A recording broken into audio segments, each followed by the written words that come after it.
What's going on everyone, and welcome back to another video. My name is Oman and today's analysis video is going to be about the Premier League game between Manchester City and Manchester United.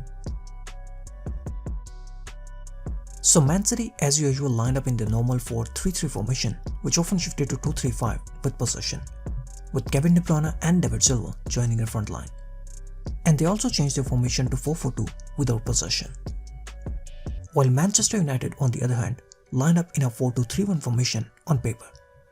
But just like their game against Tottenham, Manchester United mostly kept a formation of 4-2-4 on the ground, and they also changed their formation to 5-3-2 in the last 10 minutes of the game.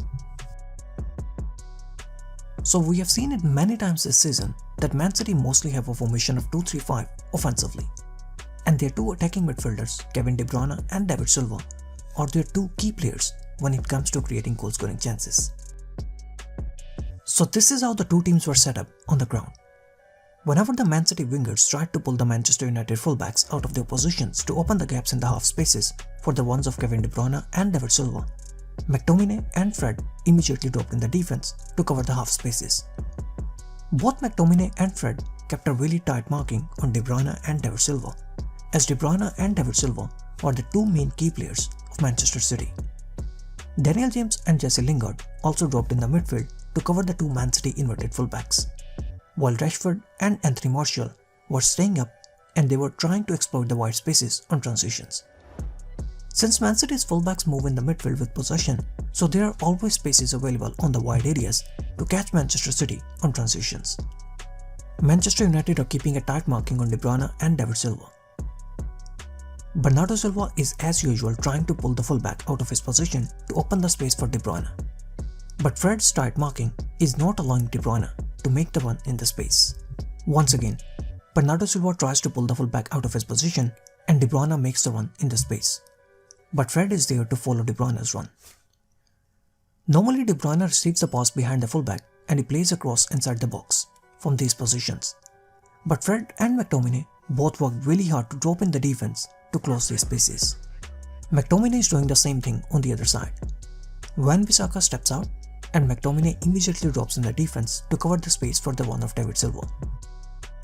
Both Fred and McTominay once again proved to be really important for Manchester United, especially when it came to the defensive duties.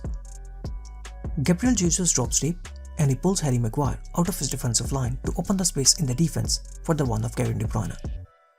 Gabriel Jesus drops deep and he pulls Harry Maguire out of his defensive line to open the space in the defense. But Kevin De Bruyne once again can't make the third man run because of Fred's deeper position. By keeping a tight marking and by dropping McTominay and Fred in the defense, Manchester United were able to silence De Bruyne and David Silva in the first half. Unlike Manchester United, Man City's midfielders were not tracking back and they were not helping their fullbacks defensively. McTominay can see the fullback stepping out to cover Daniel James, and that has created a gap in the central zone. The fullback steps out to cover Daniel James and no one tracks the one of McTominay, who makes a free run to exploit the space.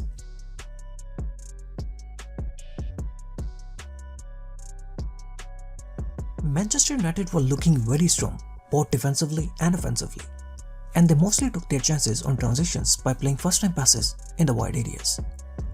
Since Man City's fullbacks move in the midfield with possession, so you always have the chance to catch Man City by playing first-time passes in the wide areas behind the City fullbacks.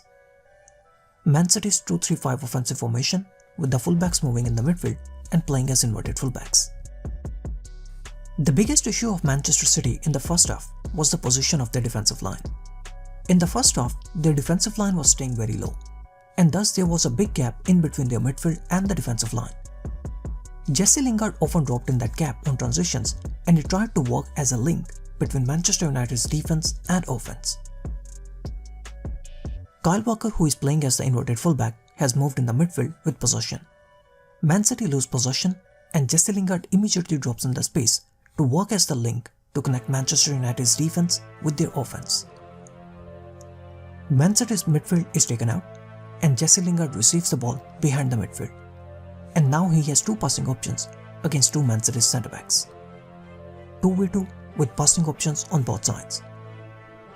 Once again, big gaps in between the lines, and Jesse Lingard once again tries to find spaces in between the lines.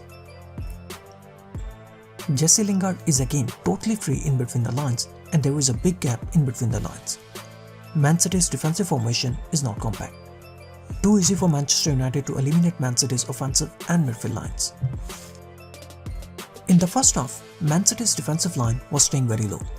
The defense was not pushing up too much because of Manchester United's offensive pace. But since the defense was staying low, it was leaving spaces open in between the lines that Manchester United were constantly looking to exploit. Manchester United's players dropping in that same space on transitions to catch Man City. Fixing this issue was the first positive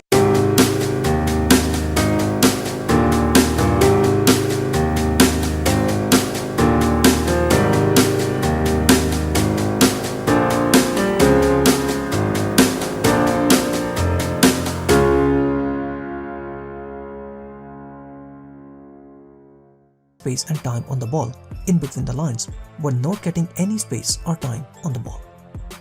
In the second half, Man City's defensive line decided to move up.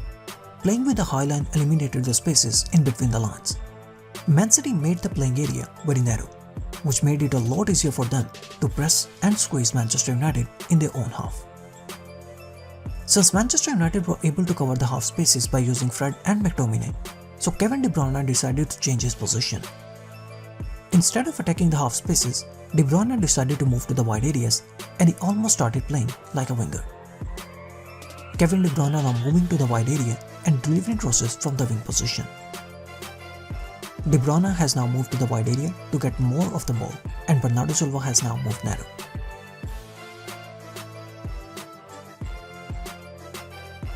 Man City were looking very dangerous in the last 20 minutes, and this is when Ole decided to change his formation.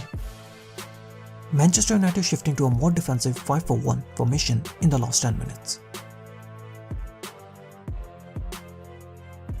Manchester City's defensive organisation in the first half was very poor, and the spaces in between the lines cost them heavily on transitions.